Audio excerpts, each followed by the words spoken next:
أهلا بيكم في قناة التاروت وأسراره. النهاردة معانا مجموعتين، المجموعة الأولى والمجموعة التانية بالحجر الجميل اللي قدامكم ده.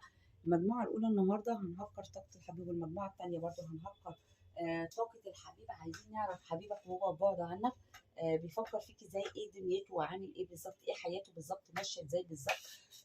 هنهكر كل ما تحتويه كلمة من معاني احنا عايزين نعرف في بعده عنك هو عامل ازاي. ادي المجموعة الأولى، المجموعة التانية. يلا بينا كده عشان ما نضيعش وقت نشوف المجموعة الأولى الحجر الجميل ده. يلا بينا نشوفه هو في بعده عنك ايه دنيته، ايه حياته، بيعمل ايه. بصوا، هو جواه صراع كبير، مش مرتاح، مش مبسوط، عارف ان هو خسر حد جميل قوي، ندمان عليه، زعلان ان هو بعيد عنك في العلاقه دي، زعلان ان انت مشيت وسبته. غالبا ان انت اللي مشيت وسبته، انت عطيه ظهرك، انت مش بتفكر، محسسه ان انت مش بتفكر فيه، انت تعبت منه. على فكره البني ادم دوت او الشخص ده تعبك نفسيا قوي، يعني هو واثق، هو بيعترف لنا ان انا تعبتك نفسيا وانت سبتني ومشيت.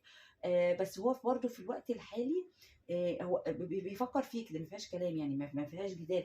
نفس برضه في بدايه جديده معاك، هو عايز يبدا معاك من جديد، هو مش عايز يخسرك، لانه هو عارف سواء اللي بيسمعني ست او راجل، هو الطرف اللي احنا بنحكي عنه مش عايز يخسر الطرف اللي بيسمع، لان هو حاسس ان ده شخصيه جميله جدا، شخصيه طيبه جدا، شخصيه حنينه، ما ينفعش تتخسر، ما ينفعش يضحي بيها. دي طاقته الحاليه. شخص وحيد على فكرة، يعني هو في الفترة الحالية بيميل للوحدة أكتر، بيحب إنه يبقى مع نفسه أكتر، وهو واثق ومعترف لنا إن هو السبب وإن هو اللي عمل المشاكل، وأنت تعبت منه وسبت له الموضوع ومشيت. هو في وقت مناسب هو بيدور عليه ومنتظره عشان يجي يتكلم معاك، يعني مثلا ممكن يكون في تاريخ ميلاد معين قرب، مثلا عشان يبعت لك تهنئة، يعني هو في وقت مناسب معين هو برضو بيركز فيه ومستني وقت مناسب علشان يعرف يتواصل معاك فيه. ظاهر لنا جدا طاقته فيها حب ليك، فيها شغف ليك، عارف انه ما ينفعش يخسرك، نفسه في بداية جديدة معاك، بيفكر فيك كتير، نفسه في بداية جديدة، نفسه يبقى فيه الحياة بينكم تستمر، ما تخلص على كده. عايز يبقى فيه حتة ترابيزة المفاوضات بينكم انتوا الاتنين، ويقعد يتكلم ياخد ويدي معاك. هو زي ما قلت لك في اول القراية، هو بيعترف ان هو كان السبب في المشكلة، لان انت سبت له الموضوع كله، سبت له الدنيا كلها ومشيت، وانت هو معترف لنا بده. وهو فعلا فعلا على فكره بيراقبك، بيبص عليك كتير، بيراقبك قوي، يعني في برضو في حته المراقبه موجوده جدا دلوقتي. هو بيراقبك طبعا بكل يعني ممكن واتس، ممكن فيس، كل حاجه بيعرف يراقبك فيها. وعلى فكره ممكن كمان يكون للناس القريبه يكون بيبص عليك كتير، يعني يكون في مجال شغل او قريب منك في السكن، بيبص عليك كتير، بس هو في طاقه مراقبه كبيره عليك.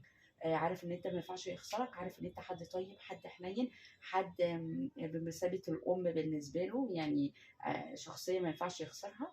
فطاقته حلوه، حلوه ليك لكن وحشه ليه. حلوه ليك ان انت تفرح ان هو في مراقبه، ان هو حاسس ان هو السبب. دي حلوه ليك، انت نفسه في بدايه جديده كمان، حاسس ان انت شخص طيب، فكل دوت مخلي صراع الندم يعني صراع جواه. لكن هو معترف لنا ان هو كان السبب في المشكله اللي كانت بينكم، او البعد او الخصام اللي كان بينكم. دي طاقته الحاليه. ربنا يسعدكم. ولو عايز برضو تعرف اكتر من كده عنه، اتواصل معايا برضو وخاص، وانا برضك هعرفك طاقته اكتر من كده، واعرفك برضو كل حاجه في حياته يعني ماشيه ازاي. بسم الله الرحمن الرحيم. المجموعه الثانيه فيها حب كبير قوي، المجموعة التانية فيها حب كبير كبير، يعني فيها تفكير كمان، يعني بيفكر فيك ليل ونهار. وبرده نفس المجموعة الأولى، نفس برده معاك في بداية جديدة، بيفكر برده، يعني هو برده هنا يعني محصور بين حاجتين، هل شغل وحبك، طرف ثالث مثلا وحبك. دي برده الكارت دوت بيوضح لي برده ان بيفكر، بيختار بين اختيارين، بالرغم ان هو بيحبك جدا ونفسه برضك يديك في حق انت برضو مستنيه وعايزه منه. هو برضو بيعترف لنا اللي انت ليك حق عنده، بيعترف لنا ان هو اللي مشى، هو نفسه يبقى فيه تواصل معاك برضو، ونفسه يبقى فيه بداية جديدة. دي طاقته الحالية. برضو هختصر لك طاقته، نفسه ان انت تبدأ معاه، هو عايز انت تبدأ معاه، يعني هو، لكن هو هيبدأ معاك، يعني هو اللي هيبدأ، بس هو نفسه ان انت اللي تبدأ معاه. كتر تفكيره فيك جنه على فكرة، تعبه قوي يعني، بس ما بيبطلش تفكير فيك على فكرة، وبيحبك جدا، طاقته تحفة، طاقته جميلة، وليك حق عنده بجد، هيجي يجري ويديهولك. كارت الميزان، كارت الحق، هو جاي يديك حقك، يعني ما فيهاش كلام، ما فيهاش جدال. ربنا يا رب يسعد اوقاتكم ويفرحكم كده، وبلاش المشادات، لو الموضوع يعدي على كلمتين حلوين كده خلاص، يعني مش مستاهله.